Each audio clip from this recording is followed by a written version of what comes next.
నమస్తే welcome to మన Penamaluru news వార్తలోని ముఖ్యాంశాలు. ఉగాదికి 5 లక్షల మందితో గృహప్రవేశాలు. త్వరలో మరో 700 అన్నా క్యాంటీన్లు ప్రారంభిస్తామన్న సీఎం చంద్రబాబు. ఎన్టీఆర్ వర్ధంతి సందర్భంగా రక్తదానం చేసిన ఎమ్మెల్యే బోడే ప్రసాద్. నేషనల్ కబడ్డీ ఛాంపియన్షిప్లో విజేతలకు బహుమతులు అందజేసిన శాసనసభ్యులు బోడే ప్రసాద్. క్రెడిట్ చోరీ అంటూ మీడియాలో అమరావతిపై విషం కక్కుతున్నారని ధ్వజమెత్తిన సీఎం చంద్రబాబు. 5 ఏళ్లు అధికారంలో ఉండి మళ్లీ ప్రతిపక్షంలోకి రావడానికి సిద్ధంగా లేవని సీఎం చంద్రబాబు స్పష్టం చేశారు. గుజరాత్ స్ఫూర్తితో ఒకే ప్రభుత్వాన్ని కొనసాగిస్తూ అభివృద్ధి పదంలో ముందుకెడదామని పిలుపునిచ్చారు. అవినీతి సొమ్ముతో మీడియా సంస్థ పెట్టిన పార్టీతో పోరాడాల్సి రావటం మన దౌర్భాగ్యమని చంద్రబాబు మండిపడ్డారు. నేడు ఎన్టీఆర్ వర్ధంతి సందర్భంగా టీడీపీ కేంద్ర కార్యాలయంలో ఆయన విగ్రహానికి చంద్రబాబు పూలమాలలు వేసి నివాళులర్పించారు. ఈ సందర్భంగా నిర్వహించిన కార్యక్రమంలో ఆయన మాట్లాడారు. ఎన్టీఆర్ మనందరికీ దూరమై 30 ఏళ్ళు అవుతున్నా తెలుగు జాతి గుండెల్లో శాశ్వతంగా ఉండే ఏకైక నాయకుడు నందమూరి తారక రామారావు గారు. ఆయన స్ఫూర్తితో మీరు ఇంకొక వారిని చూస్తే తిరుమల తిరుపతి దేవస్థానంలో అన్నదానం ప్రవేశపెట్టారు. ఒక వినూత్నమైన కార్యక్రమం. ఈరోజు 1,00,000 మందికి అన్నదానం అనునిత్యం పెట్టే పరిస్థితి వచ్చింది. దాతలే ముందుకు వచ్చారు. ఈరోజు ఏమాత్రం కూడా ఇబ్బంది లేకుండా సుజావుగా కార్యక్రమాలు జరిగే పరిస్థితికి వచ్చింది. అవన్నీ చేసిన తర్వాత ఈరోజు మనం ఆలోచించి మొత్తం అన్నా క్యాంటీన్ పెట్టి రాష్ట్రం మొత్తం దగ్గర 225 ఉన్నాయి. తొందరలో మళ్ళీ ఒక 700 అన్ని నియోజకవర్గాల్లో ప్రారంభించి అన్నా క్యాంటీన్ ద్వారా పేదవాళ్లకు అన్నం పెట్టే కార్యక్రమానికి శ్రీకారం చుడుతున్నాం. ఇదే కాకుండా పెట్టుబడులు తెస్తున్నాం. పెద్ద ఎత్తున ఉద్యోగాల కోసం ముందుకు పోతున్నాం. ఏదో కక్ష తీర్చుకోవడానికి రాజకీయాల్లోకి నేను రాలేదు. తెలుగు జాతిని బాగు చేయడానికి నెంబర్ 1 కమ్యూనిటీగా చేయడానికి వచ్చాం తప్ప ఆ రోజు ఎన్టీ రామారావు గారు ఈరోజు నేను ఇంకొకటి కాదని చెప్పి కూడా నేను మీకు తెలియజేస్తున్నా. నేను మీ సెంటిమెంట్స్ అన్నీ అర్థం చేసుకుంటున్నాను. నాయకుడిగా ఉన్నప్పుడు సెంటిమెంట్ అర్థం చేసుకోవాలి. అర్థం చేసుకొని మళ్ళీ క్యాడర్ని నాయకుల్ని సమర్థవంతమైన సరైన మార్గం నడిపించకపోతే నేను తప్పు చేసిన వాడిని అవుతాను. ఆ విషయం కూడా మీరు గుర్తుపెట్టుకోవాల్సిన అవసరం ఉంది. మీరు నేను మీకు జవాబుదారీ, మీరు నేను కలిసి ప్రజలకు జవాబుదారీ. ఈ రెండు ఉన్నంత వరకు ఏ శక్తి మనల్ని ఏం చేయలేదు. మనమేదో మళ్ళీ ఒక 5 ఏళ్ళుండి మళ్ళా అపోజిషన్ రావడానికి సిద్ధంగా లేము. అదే తెలుగుదేశం పార్టీ ఎప్పుడూ గెలిచుంటే ఇప్పటికీ రాష్ట్రం ఎక్కడికి తీసుకుపోయేవాళ్ళమో మనం ఆ విషయాన్ని గుర్తుపెట్టుకోవాల్సిన అవసరం ఉంది. ఈరోజు గుజరాత్లో 25 సంవత్సరాలుగా ఒకటే పరిపాలన, ఒకటే పార్టీ ఉంది, బీజేపీ ఉంది. మళ్ళా గెలుస్తున్నారు కాబట్టి ఒక సుస్థిరమైన పాలన, సమర్థవంతమైన పాలన ఇచ్చారు. దేశంలో ప్రథమ స్థానంలో ఆ రాష్ట్రాన్ని పెట్టే పరిస్థితికి వచ్చారు. ఈరోజు కేంద్రంలో నరేంద్ర మోడీ గారు 3వసారి ప్రధానమంత్రి అయ్యి ప్రపంచంలోనే భారతదేశం యొక్క సత్తా ఏంటో చాటి చూపించే పరిస్థితికి వచ్చారు. ఇవన్నీ కూడా ఒక ఆదర్శంగా మనం కూడా తీసుకొని రాబోయే రోజుల్లో ఈ రాష్ట్రాన్ని బాగు చేస్తూనే తెలుగుదేశం పార్టీ కార్యకర్తలు, నాయకులు గౌరవాన్ని పెంచుకునే విధంగా ముందుకు పోవాల్సిందిగా మరొకసారి మిమ్మల్ని అందరినీ కోరుతున్నా. కుట్రలు, కుతంత్రాలు రాజకీయాల్లో చేస్తూనే ఉంటారు. 18 నెలల్లో నేను చూశాను. ఎన్ని విధాల రావాలనో అన్ని విధాల వచ్చే పరిస్థితికి వచ్చారు. ఈరోజు మీరు ఆ పార్టీ పుట్టుకే మీరు చూస్తే నేను చెప్పాల్సిన పని లేదు. ఒక భారతదేశ చరిత్రలో ఎవరు చేసి ఉండరు. ఒక పార్టీ పేపర్ పెట్టిన పార్టీ, అవినీతితో పేపర్ పెట్టిన పార్టీ ఒకే ఒక పార్టీ. అలాంటి పార్టీతో మనం పోరాడడం మన దౌర్భాగ్యంగా నేను భావిస్తున్నా. ఎందుకంటే ఎవ్వరు పెట్టుకోలేదు. అలాంటి పార్టీ. ఆ న్యూస్ చూస్తే ప్రతిరోజు నాకైతే అనిపిస్తుంది కొత్తగా ఒక స్లోగన్ అన్ని నాటకాలు అయిపోయినాయి. ఇప్పుడు కొత్తగా ఒక స్లోగన్ తీసుకున్నారు, క్రెడిట్ చోరీ అని. ఈరోజు గ్రీన్ అమోనియా ప్లాంట్ పెడితే దగ్గర $10 బిలియన్ ఇన్వెస్ట్మెంట్ పెట్టేదానికి ముందుకొచ్చి దానికి నాంది పలికింది సోలార్, విండ్, అదే మాదిరిగా పంప్డ్ స్టోరేజ్ ఇచ్చింది. మనం అధికారంలో ఉంటే ఇస్తే దానికి అడ్డపడి కనీసం మళ్ళా వచ్చిన తర్వాత దాన్ని స్ట్రీమ్లైన్ చేసి ఇప్పుడు ముందుకు తీసుకుపోతే దానిపైన రాసే పరిస్థితి వచ్చారు. భోగాపురం ఎయిర్పోర్ట్ని మీరు ఒకసారి చూస్తే 2500 ఎకరాలు ఆ రోజే ల్యాండ్ ఎక్విజిషన్ చేసి క్లియరెన్స్లన్నీ ఇప్పించి ఆ ప్రాజెక్ట్ని స్ట్రీమ్లైన్ చేస్తే ఎప్పుడో అయిపోవలసిన ప్రాజెక్టు మూలపడేసే పరిస్థితి వస్తే మళ్ళీ స్ట్రీమ్లైన్ చేసి 500 ఎకరాలు తిరిగిచ్చి ఎంఆర్ఓ ఫెసిలిటీ పెట్టి ఇప్పుడు సివిల్ ఏవియేషన్ యూనివర్సిటీకి కూడా మన అశోక్ గజపతిరాజు గారు వాళ్ళ ట్రస్ట్ ద్వారా ఉండే ల్యాండ్ వాళ్ళకి ఇచ్చి దగ్గర బ్రహ్మాండమైన భారతదేశంలో first time civil aviation university పెట్టే పరిస్థితికి వస్తే అది కూడా నా వల్ల వచ్చిందని చెప్పుకునే పరిస్థితికి వచ్చారు. అమరావతి శ్మశానం అన్నారు, ఎడారి అన్నారు, 3 రాజధానులు అన్నారు. ప్రజలు అన్నారు 3 రాజధానులు వద్దు, నీ తిక్క సమాచారం మాకొద్దు, నిన్ను ఇంటికి పంపిస్తామని 11 సీట్లకే పరిమితం చేశారు. పేదలకు సంక్షేమ పథకాల అమలుకు ఆద్యులు స్వర్గీయ నందమూరి తారక రామారావుని ఎమ్మెల్యే బోడే ప్రసాద్ అన్నారు. పెనుమలూరు నియోజకవర్గం తాడిగడప మున్సిపాలిటీ పరిధిలో ఎమ్మెల్యే బోడే ప్రసాద్ ఆధ్వర్యంలో పోరంకిలో స్వర్గీయ నందమూరి తారక రామారావు 30వ వర్ధంతి కార్యక్రమంలో ఎన్టీఆర్ విగ్రహానికి నివాళులర్పించి అనంతరం తేదేపా కార్యాలయంలో స్వర్గీయ నందమూరి తారక రామారావు చిత్రపటానికి ఘన నివాళులర్పించి రక్తదాన శిబిరాన్ని ప్రారంభించి స్వయంగా ఎమ్మెల్యే బోడే ప్రసాద్ వారి కుమారుడు బోడే వెంకట్రామ్ రక్తదానం చేశారు. బోడే హేమాప్రసాద్ పర్యవేక్షణలో ఎన్టీఆర్ బ్లడ్ బ్యాంక్ వారు రక్తదాతల నుండి రక్తాన్ని సేకరించారు.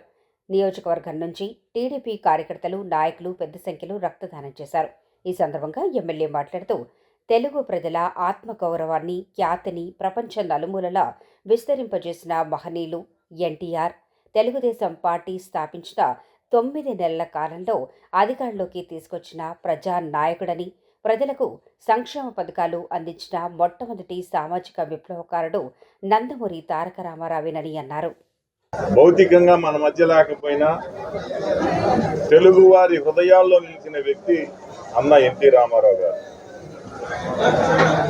ఒక చరిత్ర. రాజకీయాల్లో 9 నెలల్లో పార్టీ స్థాపించిన తర్వాత ముఖ్యమంత్రిగా పదవి చేపట్టిన అన్న ఎన్టీ రామారావు గారు ఒక చరిత్ర సృష్టించారు.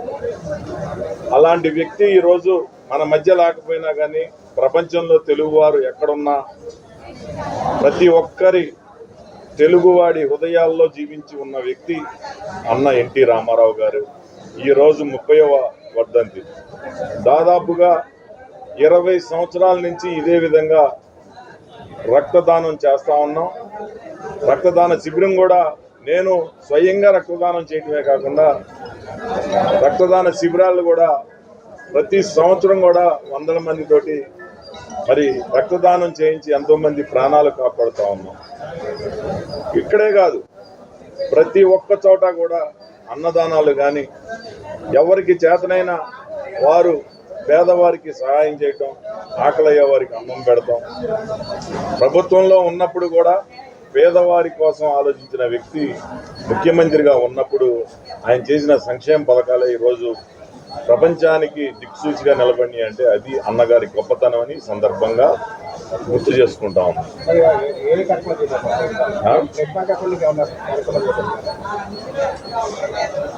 అన్నదానం పెనంలూరులో చేసాం, ఇప్పుడు అట్లాగే తోపుడు బళ్ళు ఇచ్చాం. ఇంకా ఇది ఎప్పుడు కూడా కంటిన్యూగా అవుతానే ఉంటుంది. ఇది తెలుగుదేశం పార్టీ అధికారంలో ఉన్నా లేకపోయినా అన్న ఎన్టీ రామారావు గారి పేరుతోటి ప్రభుత్వం సేవా కార్యక్రమాలు అలాగే పార్టీ సేవా కార్యక్రమాలు చేస్తూ ఉంటాం. శ్రీ నందమూరి తారక రామారావు గారి 30వ వర్ధంతి సందర్భంగా మా పెనంలూరు నియోజకవర్గం తెలుగుదేశం పార్టీ కార్యాలయంలో దాదాపు 2 దశాబ్దాలుగా అంటే 20 సంవత్సరాలుగా ప్రతి సంవత్సరం మిస్ కాకుండా ఈ బ్లడ్ క్యాంప్ అనేది కరెక్ట్గా ఈరోజు వర్ధంతి రోజున చేపట్టడం జరుగుతుంది. మరి అలానే ప్రతి సంవత్సరం దాదాపు సుమారు 100 నుంచి 200 మంది దాకా ఈ బ్లడ్ డొనేషన్లో పాల్గొంటారు. అదేవిధంగా ఇప్పుడే నేను కూడా బ్లడ్ డొనేషన్ చేయడం జరిగింది. ఇది నాది సుమారు 15సారి అనుకుంటా మరి నేను బ్లడ్ డొనేషన్ ఇవ్వటం. మధ్యలో చదువు రీత్యా వేరే చోట ఉండటం వల్ల ఇవ్వటం లేవలేకపోయాను. మరి నాన్నగారు సుమారు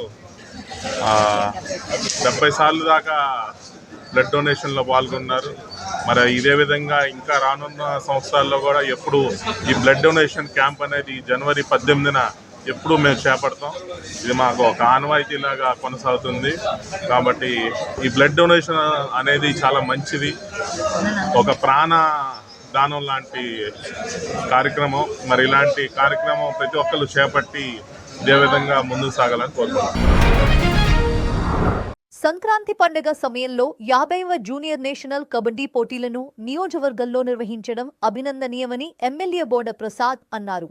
పెన్మలూరు నియోజకవర్గం కంకిపాడు మండలం ఏడుపుగల్లు గ్రామంలో ఆంధ్ర కబడ్డీ అసోసియేషన్ ఆధ్వర్యంలో శ్రీ సీతారామ గార్డెన్స్ నందు బాయ్స్ 51వ జాతీయ జూనియర్ నేషనల్ కబడ్డీ ఛాంపియన్షిప్ పోటీలు 5 రోజుల నుంచి నిర్వహిస్తున్నారు. ఈ పోటీల్లో సుమారు 29 రాష్ట్రాలకు చెందిన 29 జట్ల క్రీడాకారులు పోటీ పడగా ఆదివారం ఫైనల్ నిర్వహించారు. కబడ్డీ ఆటల పోటీల్లో మొదటి బహుమతిని స్పోర్ట్స్ అథారిటీ ఆఫ్ ఇండియా జట్టు గెలుపొందగా యూపీఐ జట్టు 2వ బహుమతిని కైవసం చేసుకుంది. విజేతలకు ఎమ్మెల్యే బోడి ప్రసాద్ ట్రోఫీని అందజేశారు. ఈ సందర్భంగా బోడి ప్రసాద్ మాట్లాడుతూ నియోజకవర్గంలో జాతీయ స్థాయి కబడ్డీ పోటీలు నిర్వహించడం అభినందనీయమన్నారు. మాట్లాడటం జరిగింది. ఈరోజు ఆట ముగింపు చివరి రోజుకి చేరుకోవడం జరిగింది. చివరిగా ఫైనల్ మ్యాచ్లో యూపీ అండ్ సాయి టీం వారిద్దరికీ ఆల్ ది బెస్ట్ తెలియజేస్తూ 29 రాష్ట్రాల నుంచి ఎంతో నైపుణ్యత కలిగిన ప్రతి ఒక్క క్రీడాకారుడు ప్రతి రాష్ట్రం నుంచి కూడా సెలెక్ట్ అయ్యి ఇక్కడ జూనియర్ నేషనల్ కబడ్డీ ఛాంపియన్షిప్కి మరి 51వ కబడ్డీ ఛాంపియన్షిప్ ఇక్కడ జరగడం అనేది అయితే కొంచెం రాష్ట్రం అంతా కూడా ఫెస్టివల్ మూడ్లో ఉండి చుట్టుపక్కలంతా కూడా అందరూ ఫెస్టివల్ మూడ్లో ఉండడంతో ఎక్కువ పబ్లిక్ని అట్రాక్ట్ చేయలేకపోయాం. ఇది కనుక సంక్రాంతి ముందు పెట్టినట్లయితే నిర్వాహకులకి చాలా కష్టాలు వచ్చి ఉండేవి అనుకుంటా ఉన్నాను. జనాన్ని కంట్రోల్ చేయలేక ప్లేస్ సరిపోక చూస్తూ ఉన్నప్పుడు వాళ్ళ ఫిజిక్ కానీ ప్రతి క్రీడాకారుడు యొక్క శరీర ద్రౌఢ వాళ్ళ యొక్క ఫిజిక్ చూస్తే నిజంగా క్రీడాకారులకు మాత్రమే అలాంటి ఆరోగ్యం ఉంటుంది. అందుకనే రాష్ట్రంలో క్రీడల్ని ప్రోత్సహించి ప్రపంచంలోనే భారతదేశం దేంట్లో కూడా వెనకబడదు అని చెప్పేసి తెలియజేయాల్సిన అవసరం మన రాష్ట్రంలో ప్రతి ఒక్కరిపైన ఉంది.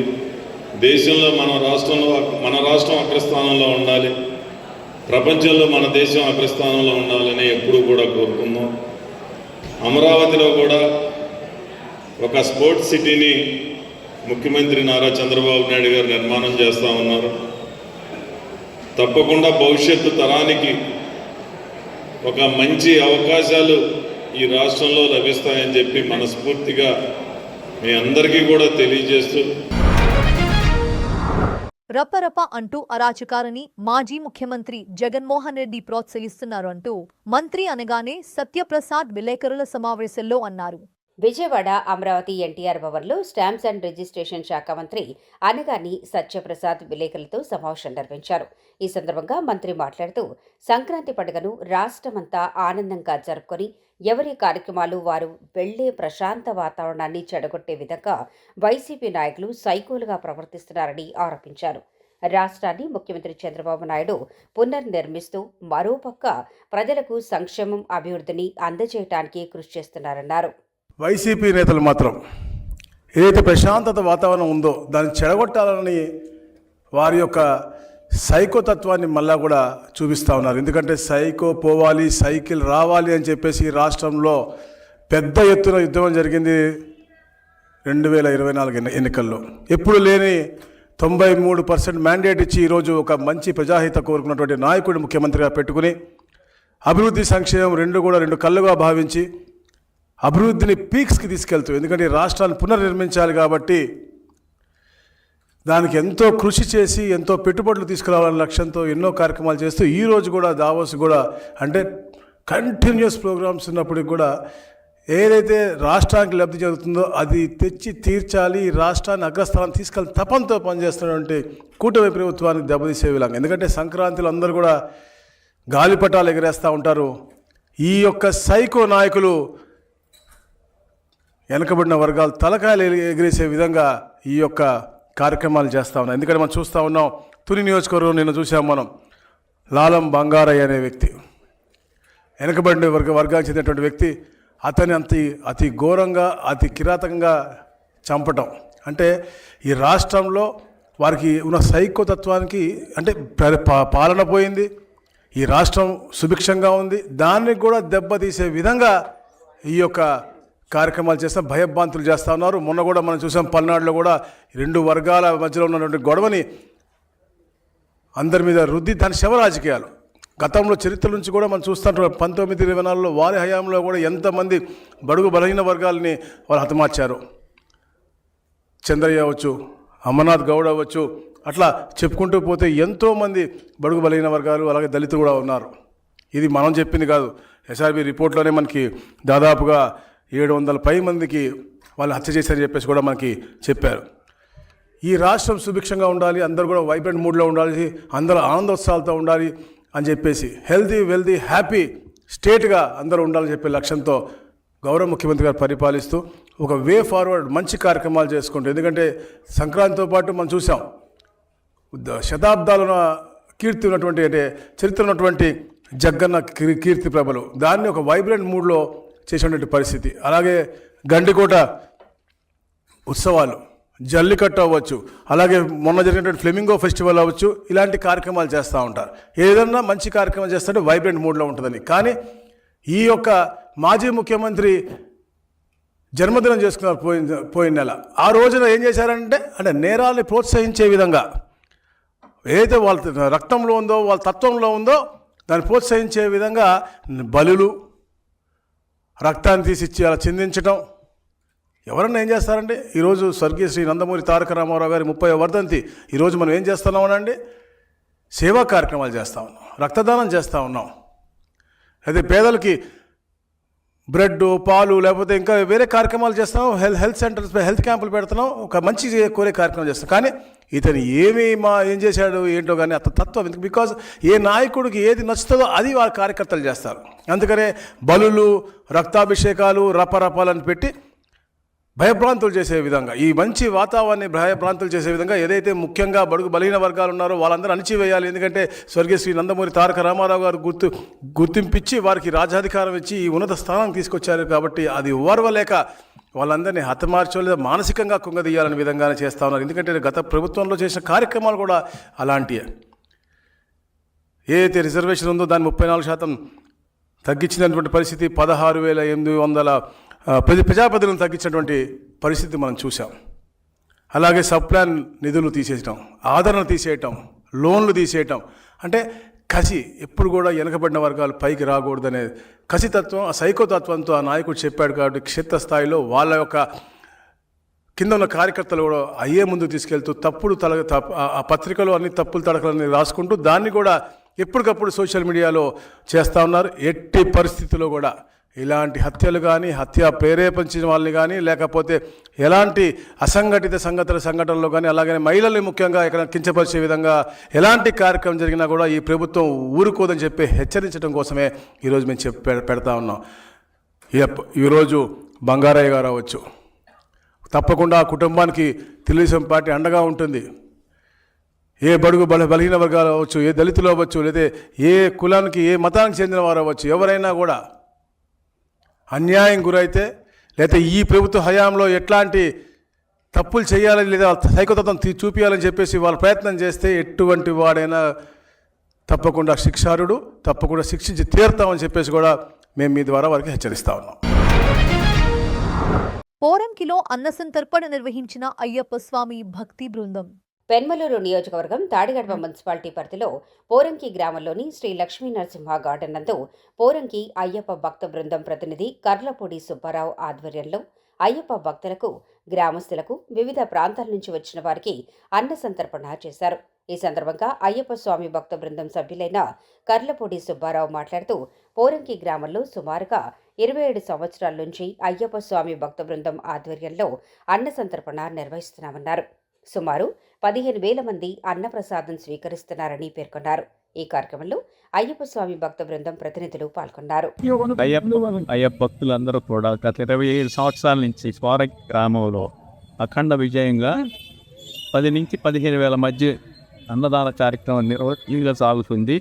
ఈ కార్యక్రమం కర్లపూడి సుబ్బారావు గారి ఆధ్వర్యంలో ఈ భక్త బృందం అందరూ కూడా కలిసికట్టుగా ఈ కార్యక్రమాన్ని జయప్రదంగా చేస్తున్నాము. భక్తులు సహకరించినందుకు కూడా వాళ్ళందరికీ కూడా కృతజ్ఞతలు తెలియజేస్తున్నాము. స్వామి శరణమయ్య. ఎన్ని సంవత్సరాల నుంచి నిర్వహిస్తున్నారు? అది 27 సంవత్సరాల నుంచి ఇదే కార్యక్రమం నిర్వహించడం జరుగుతూ ఉంది. ఇక్కడే ఇప్పుడు ఈ గ్రామంలో ఎల్ఎన్ గార్డెన్లోనే జరుగుతుంది. వాళ్ళకు కూడా చాలా కృతజ్ఞతలు తెలియజేస్తున్నాము. అలాగే ఇక్కడ ఊళ్ళో పెద్దలు కూడా సహకరించి ఈ కార్యక్రమం జయప్రదం చేసుకున్నందుకు వాళ్ళకు కూడా కృతజ్ఞతలు తెలియజేస్తున్నాం. అదేనో ఇప్పుడు మీరు ఇది అన్నదాన కార్యక్రమం ప్రతి సంవత్సరం చేస్తున్నారు కదా, ఇప్పుడు చేయాలని ఎలా అనిపించింది? ఎందుకు అనిపించింది మీకు? గత మాకంటే ముందు పెనంలూరు గ్రామంలో అక్కడ చేస్తున్నారు. వాళ్ళు చేస్తున్నప్పుడు మేము కూడా చేయాలని సంకల్పం కలిగి కర్లపూడి సుబ్బారావు గారు సంకల్పం చేశారు. ఆ తర్వాత వీళ్ళందరూ కూడా కలిసి ఈ కార్యక్రమం మొట్టమొదటి నుంచి 27 మొదలెట్టాము. ఏజ్ వరకు కూడా చాలా బాగా జరుగుతూ ఉంది. భక్తులందరూ కూడా చాలా బాగా ధన్యవాదాలు. స్వర్గీయ ఎన్టీఆర్ వర్ధంతి కార్యక్రమంలో భాగంగా ఆపదలో ఉన్నవారికి ఆర్థిక సహాయం అందించడం సంతోషంగా ఉందని ఉయ్యూరు మార్కెట్ యార్డ్ చైర్మన్ కొండా ప్రవీణ్ కుమార్ అన్నారు. పెనమలూరు నియోజకవర్గం ఉయ్యూరు మండలం పెదవోగిరాల గ్రామంలో తెల్లవారుజామున ప్రమాదవశాత్తు ధరవత్ బద్రి, బాషా, వారి కుమారుడు రాములకి చెందిన ఇళ్లు అగ్ని ప్రమాదానికి గురై పూర్తిగా దగ్ధమై ఆస్తి, నగదు నష్టంతో పాటు సర్వం కోల్పోయారు. గ్రామ తెలుగుదేశం పార్టీ నేతలు సమాచారం మేరకు ప్రమాద బాధితులను ఉయ్యూరు మార్కెట్ యార్డ్ చైర్మన్ కొండా ప్రవీణ్ పరామర్శించి స్వర్గీయ నందమూరి తారక రామారావు 30వ వర్ధంతి కార్యక్రమంలో భాగంగా గ్రామ కూటమి నేతలు సమకూర్చిన 8,000 రూపాయలను బాధితులకు అందజేశారు. ఈ సందర్భంగా ఏఎంసీ చైర్మన్ కొండా ప్రవీణ్ కుమార్ మాట్లాడుతూ, ఎమ్మెల్యే బోడి ప్రసాద్ సహకారంతో గ్రామ పెద్దలు, ప్రభుత్వం ఆధ్వర్యంలో గృహ నిర్మాణ శాఖ ద్వారా ఇంటి నిర్మాణానికి సంబంధించి సహాయం అందేలా మౌలిక సదుపాయాలు, రోజువారీ అవసరాలకు సంబంధించి వస్తువులు, సామాగ్రి సంబంధించి మరింత సహాయం అందేలా కృషి చేస్తామని తెలిపారు. ఈరోజు పెదవగ్రాల గ్రామంలో తెలుగుదేశం పార్టీ, కూటమి పార్టీ నాయకుల యొక్క సమాచారం మేరకు ఇక్కడ రావడం జరిగింది. పెదవగ్రాల గ్రామంలో మరి రాష్ట్రం అంతా పండుగ చేసుకుంటున్న సమయంలో మరి ఎస్టీ సామాజిక వర్గానికి చెందినటువంటి, పేద వర్గానికి చెందినటువంటి ఈ కుటుంబ సభ్యులు మరి ఇప్పటివరకు చూశారు. ఈ యొక్క 2 ఇల్లు, ఇవి 2 కలిసి ఉంటాయి. తల్లి అదేవిధంగా కొడుకు 2 ఇళ్ళు కూడా కలిసి ఉండే దాంట్లో మరి పూర్తిగా కూడా ప్రమాదవశాత్తు మరి రాత్రి సమయంలో మరి విద్యుత్ షార్ట్ సర్క్యూట్ వల్ల కానీ ఇతర కారణాల వల్ల కానీ మంటలు ఎగిసిపడటం, మరి పూర్తిగా కాలిపోయేంత వరకు కూడా ఇంటిలో నుంచి సామాగ్రి కానీ, ఏ విధమైనటువంటి వస్తువు కానీ, నగదు కానీ, మరి వారి యొక్క ఆభరణాలు కానీ ఏమీ కూడా బయటికి తీసే సమయం లేని పరిస్థితిలో పూర్తిగా కూడా దగ్ధమైపోయింది. చాలా బాధపడుతూ ఉన్నారు. వారి యొక్క ఆర్థిక పరిస్థితికి ఇదొక మళ్ళీ మరొక ఇబ్బంది తోడైనట్టు ఈరోజు నిట్ట నిలువున రోడ్డు మీద ఉండే పరిస్థితి. తెలుగుదేశం పార్టీ పెదవరాల గ్రామస్తులందరూ కూడా మొదటి రోజు నుంచి వారికి అండగా ఉంటూ, అలాగే ఎంఆర్ఓ గారి ద్వారా నిత్యావసర సరుకులను కొంత సహాయం అందించారు. అదేవిధంగా మా నాయకులందరూ కూడా ఎంతో కొంత మరి ఆర్థిక వెసులుబాటును బట్టి వాళ్ళు కూడా రోజువారీ వాళ్ళకి అవసరమైనటువంటి సహాయాన్ని అందిస్తూ ఉన్నారు. తప్పనిసరిగా మా పెనంలూరు నియోజకవర్గం ఎమ్మెల్యే బోడే ప్రసాద్ గారి యొక్క సూచనలు సహకారంతో వీరికి రేపు రాబోయే రోజుల్లో మరి యొక్క పక్కా ఇల్లు నివాసం ఏర్పాటు చేసుకునే అవకాశాన్ని, ఏదైతే ఇది సొంత స్థలం వాళ్ళది, పట్టా కాగితాలు కూడా కాలిపోయిన పరిస్థితి ఉంది. ఆ కాగితాలని నకలు తీయించి వారికి అందరికీ ఇల్లు పథకంలో ఇల్లు కేటాయించే విధంగా ఎమ్మెల్యే గారు సహకరిస్తామని చెప్పారు. వార్తలు ముగించే ముందు ముఖ్యాంశాలు మరోసారి. ఉగాదికి 5 లక్షల మందితో గృహప్రవేశాలు, త్వరలో మరో 700 అన్నా క్యాంటీన్లు ప్రారంభిస్తామన్న సీఎం చంద్రబాబు. ఎన్టీఆర్ వర్ధంతి సందర్భంగా రక్తదానం చేసిన ఎమ్మెల్యే బోడే ప్రసాద్. నేషనల్ కబడ్డీ ఛాంపియన్షిప్లో విజేతలకు బహుమతులు అందజేసిన శాసనసభ్యులు బోడే ప్రసాద్. వార్తలు ఇంతటితో సమాప్తం. తిరిగి మరల తర్వాత ముఖ్యాంశాల్లో కలుద్దాం. అంతవరకు చూస్తూనే ఉండండి మన పెనుమలూరు న్యూస్.